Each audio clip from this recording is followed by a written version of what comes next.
Hey guys, it's Maxine. Thanks for watching.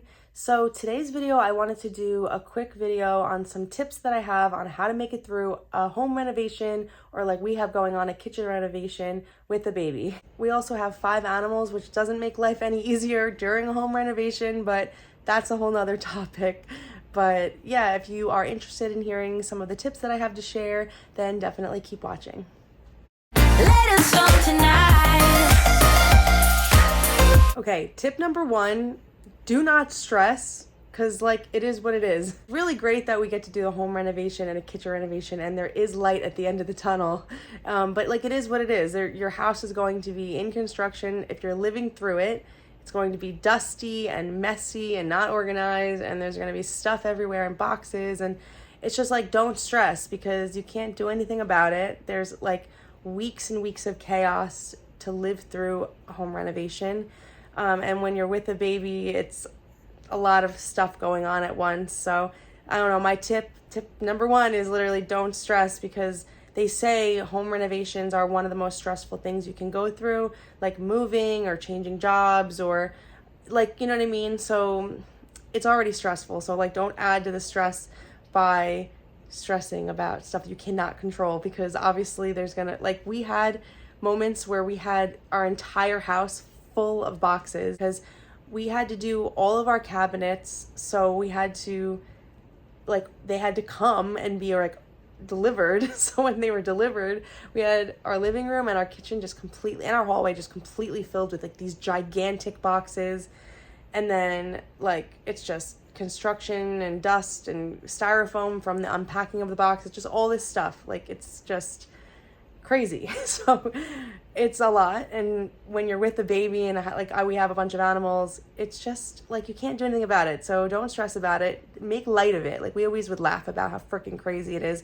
I remember when we would squeeze past the big boxes in the hallway, like we had this little gap of space to be able to just squeeze past this freaking box so we could walk down our hallway. And I had such bruises on my leg because we had to do this for like 2 weeks. I don't even know how long we had to do that for, but yeah. So anyways, tip number 1, don't stress, because it is what it is. Tip number 2 is like, make sure that you have a nice designated area to entertain your baby that's safe and like away from the chaos and construction. So for example, like my living room, of course, I have this jumper and it's just in front of the TV, and basically it was just a nice little spot to be able to place my baby down in front of the TV if I needed to like step away for a second to do things, but even just so that she has playtime and entertainment. I have like a floor set up also for her where I have this little carpet that I put out, because when you're in construction, there's constantly dust and stuff going on, and it's kind of hard to not have it track through the rest of the house. And like my baby's 10 months old, almost 11 months old now, and she puts her fingers and her hands in her mouth constantly. So if I ever have floor time with her, I don't want any of like the dust or debris or wood chips or whatever the heck is going on getting on her, you know? So I lay out this carpet on the floor for when it's floor time, but I have this jumper right in front of the TV. So it's a nice little designated area in the living room. Not to say my floors are always clean, because like I said, you're constantly like tracking this stuff in and out. Like when our living room was completely filled with boxes, like that was next to the jumper, and literally the boxes were in the middle of the jumper and the TV. Like you could just see the TV over the box. Like it's absolutely chaos. But just have a little designated area that is for the most part as safe as it can possibly be for your baby. Thankfully, we started this whole renovation before our baby's even really moving around too much. Like she is about to crawl for sure, and I'll kind of let her crawl around the carpet, but then I'll pop her back on her jumper when she's like over it, you know? If your baby is crawling around the entire house, just baby gate the crap out of like a nice little designated area that you can keep somewhat clean for while the chaos is going on.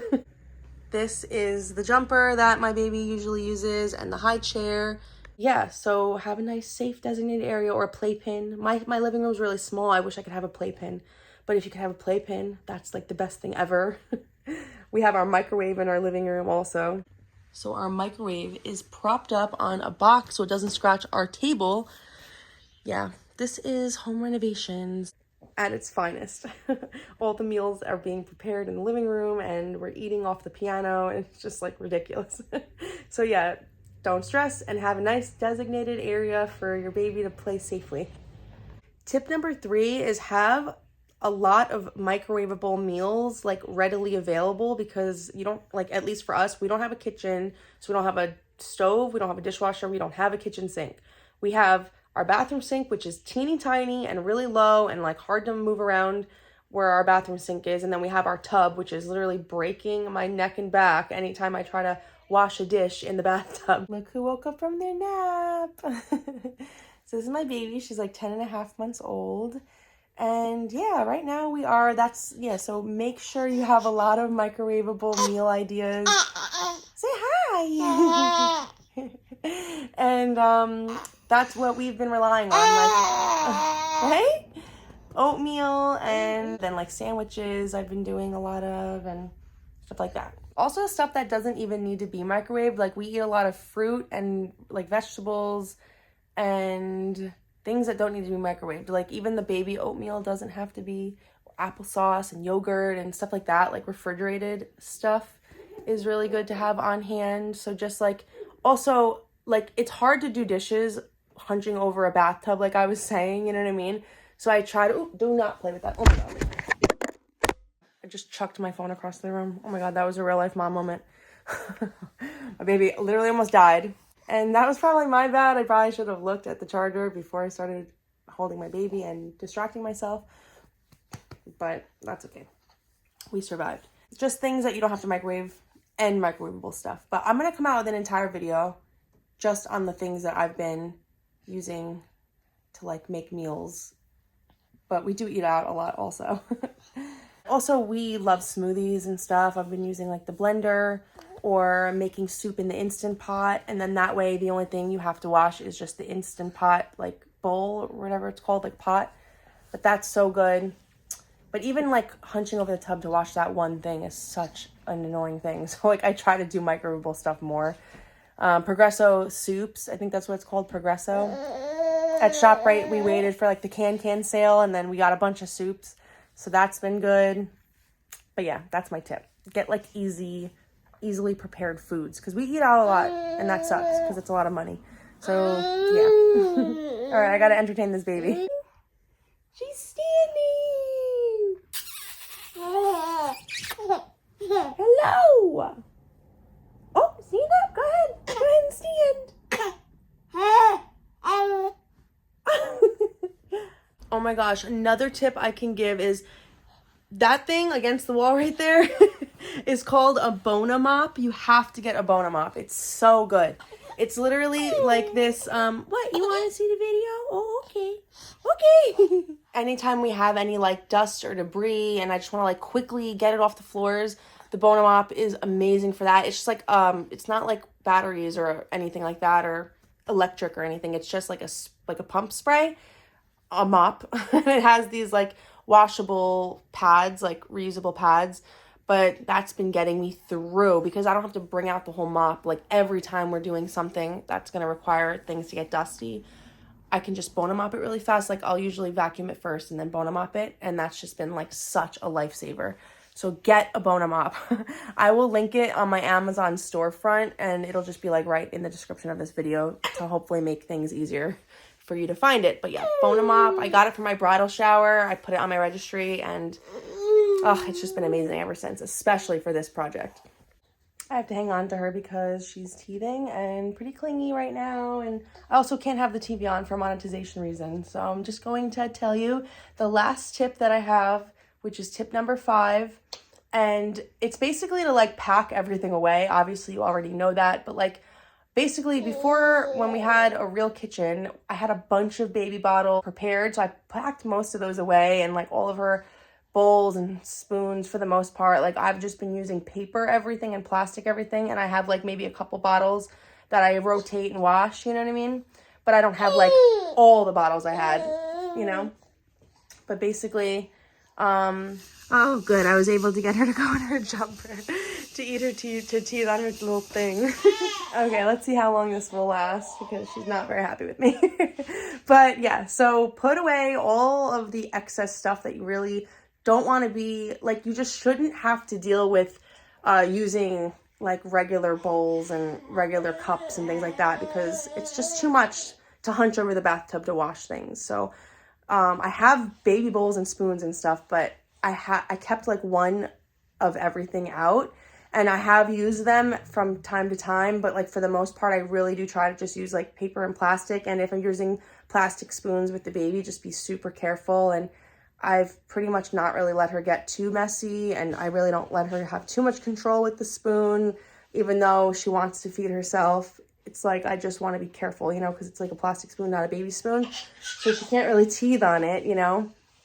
But, yeah, so basically that's like my advice, is have a lot of paper and plastic bowls. And, you know, just for now, I love to be really conscious of the environment, and it's not very conscious of the environment to have freaking paper and plastic bowls. But you gotta like do what you gotta do when you're living and trying to survive through a home renovation. And it's not like we're in some like warm climate where I can go outside and go to the freaking hose outside and wash all these things outside quickly and like keep up with dishes easily, because it's just not easy. So especially when you're with a baby. And yeah, so just paper and plastic, and pack away all the excess baby things. Like I have her like cup, you know, but I only have one, and I just kind of quickly wash it and refresh it as I need to. And you can even, like, she uses straws, so I can even just do a regular straw in a cup, you know what I mean? But like, I just like her little baby cup. But yeah, so that's my advice. Don't like overextend yourself. That's like my tip number 5, you know what I mean? Don't overextend yourself. Just for the meantime of trying to get through your renovation, just use paper and plastic and just try to get through it, you know what I mean? Even if you're with a baby, like I said, I have her suction to the, you know, tray table bowls, and I have all of her stuff, and I'll use it occasionally to give her like a nice little baby experience, obviously. But I also don't do that 24/7 every single meal, because I would be literally dying, hunching over the bathtub all day long. Like, I'm already in pain trying to do this, you know what I mean? So yeah, that's tip number 5. So thank you so much for watching. This was a little bit chaotic to even film this video because baby woke up. But anyways, I hope you guys got a little bit of help and some advice through this video, and I will try to come out with some more videos, you know, under the same topic. So yeah, hopefully they help. So let me know if any of my tips helped. They were kind of obvious tips, but also sometimes it's nice to hear somebody talk about it who's actually going through it, because we've been without a kitchen since the beginning of December, and it's now the end of February, and we have a 10-month-old baby and a 26-year-old parrot, a 16-year-old chihuahua, and 3 like almost 10-year-old cats. So we are going through it. And if anybody understands, I understand. And do not worry, don't stress. If you're going through the same thing we are going through, like, you're gonna get through it. It's gonna be all good. It's gonna be so worth it at the end, the other end of things, you know, like, it's like you can't have a rainbow unless you have the rain first, you know what I mean? So it's gonna get better. And hang in there. So I really hope you got something out of this video of 5 tips on how to live and survive through a home renovation or kitchen renovation with a baby and a bunch of animals and whatever. So hopefully you got something out of this, and I appreciate you guys watching this video, and give this video a thumbs up if you liked it. Subscribe to my channel. I'm trying to come out with more lifestyle related videos. I'm a stay-at-home mom. I'm a part-time hairstylist, but I'm mostly a stay-at-home mom these days, and trying to just, you know, have a good life for my baby and husband and family life, and trying my best to do that. So thanks for watching, subscribe, and I'll talk to you guys in my next video. Bye. Oh, so give me your all. I'll take it to Mars. Oh, I'll stick like glue inside your mind. Just watch me breaking